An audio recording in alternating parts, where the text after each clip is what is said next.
Welcome to Flamenco Turnkey.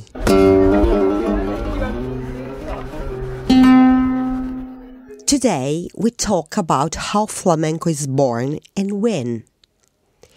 It's a pretty complicated question because there are not written testimonies that tell us about the history of flamenco, except the first testimonies of the late 19th century, mostly from magazines, from newspapers that speak of flamenco as a phenomenon already existing, like flamenco show tonight, etc.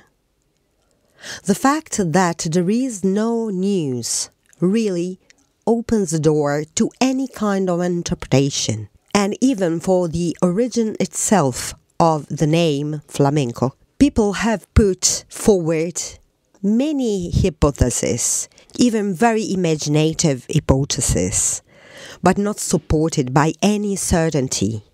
Perhaps the question really is a question that should be changed a little. Where flamenco comes from is clear, listening to it. It's very, very clear that it has a very strong root in Arabic music. On the other hand, 7 centuries of Moorish presence in the south of Spain cannot have gone unnoticed and may not have left as unique legacy issues of architectural type. Of course, this is quite obvious. Another root in flamenco, from the musical point of view, is that of Sephardic Jewish music, therefore of the Jews of the diaspora. This kind of music has certainly expanded and gathered informations from other musical genres along the way that has led Jews to spread to various parts of the world, and then, in fact, at some point to concentrate in Spain, at some point even to be hunted from Spain, because it really speaks of a very ancient times. Yet this Jewish root and the root of Arab feel sound very strong in flamenco until today. Another root of flamenco is certainly a native Spanish root, which can be recognized in the regional folk music of various areas of Spain. This has led to a whole series of genres entering flamenco with modifications made by some musicians, mostly by some singers. It is said that these genres were aflamencados, or taken into flamenco, or brought into flamenco from other kinds of music. It's a phenomenon that has enormously enriched flamenco, but it's a rather recent phenomenon. It's a phenomenon that started about a century ago only, even less than a century ago. So we are talking about an art form that is quite young. Last root that is definitely very important is a root linked to gypsy culture. We must always realize that the gypsies, in their essence, being a population traditionally formerly nomadic, coming from the north of India, has made a very interesting journey towards the Middle East, and then once arrived in the Anatolian Peninsula, the gypsies went partly to the northern part of Europe, the Balkans, and another part went to the Iberian Peninsula through the whole Mediterranean Arab world, crossing all the northern part of Africa. Well, during this journey, the gypsies have collected a whole series of music and dance legacies from all the territories in which they passed. So they have been a sponge, also because being population that traditionally devoted themselves to music and dance. There were maybe show people, entertainers. They also had the opportunity to learn music and dances of the various places where they passed through and take them as an heritage. So flamenco is a collection of these various cultures. On the other hand, Andalusia itself is a little east, a little west, a little Africa, a little sea, a little land, a little Mediterranean Sea, a little Atlantic Ocean, a little colonies. So it is a really very mixed culture that brings with it a lot of elements. Before a certain time, in fact, I said before about the 60s of 19th century, there are no written testimonies in which you name the word flamenco. But just listen to a tonà, one of the oldest palos musical styles of flamenco, to realize that it is absolutely a photocopy, let's say, of the Quranic chanting or the call to the Arab prayer. I don't think I'm saying anything blasphemous. Just listen to it, and they are really two musical gems.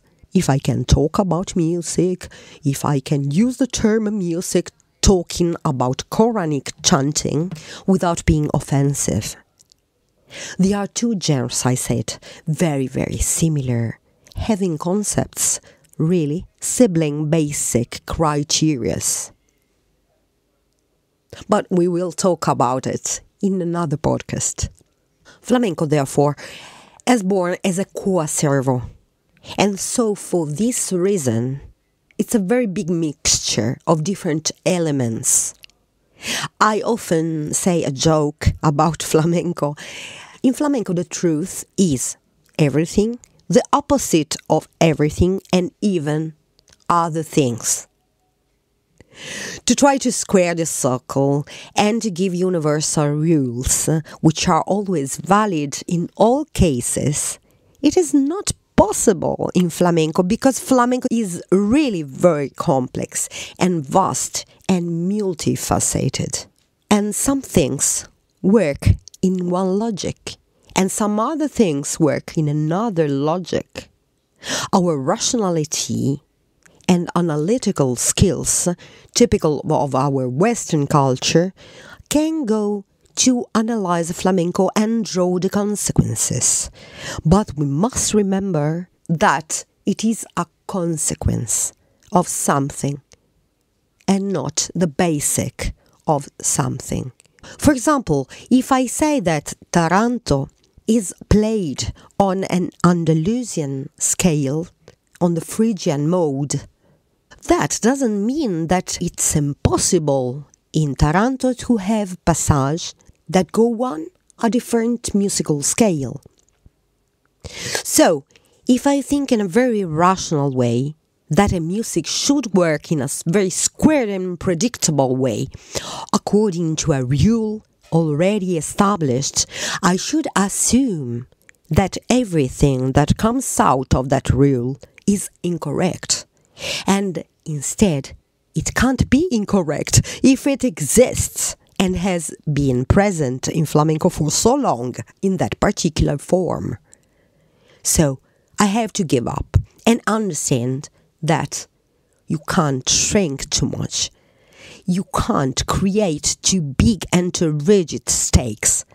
You can't cage flamenco and cut flamenco into slices as if it were passing through a scanner.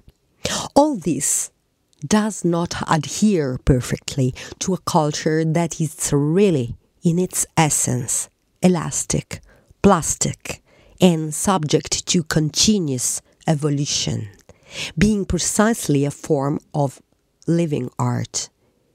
It is not archaeology, it's a living art form.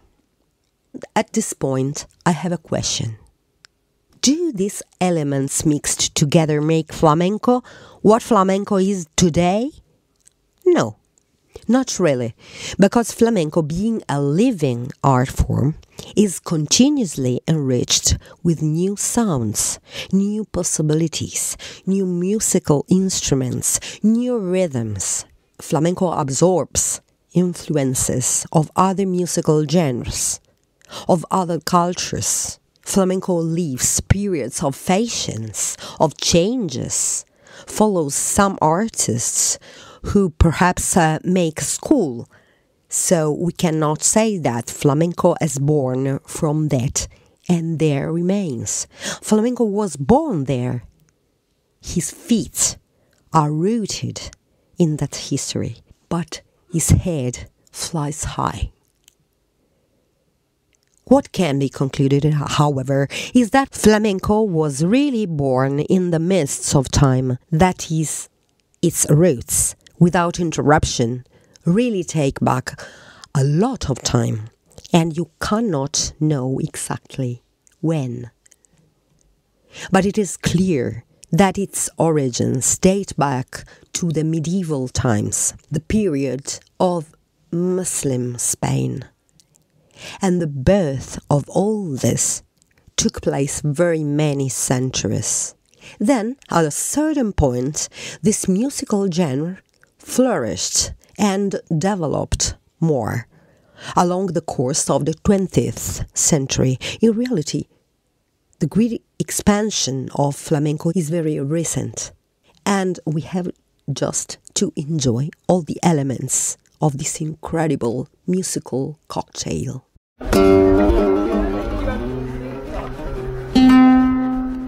I am Sabina Todar. I deal with flamenco and dances and music from the Arab world since 1985.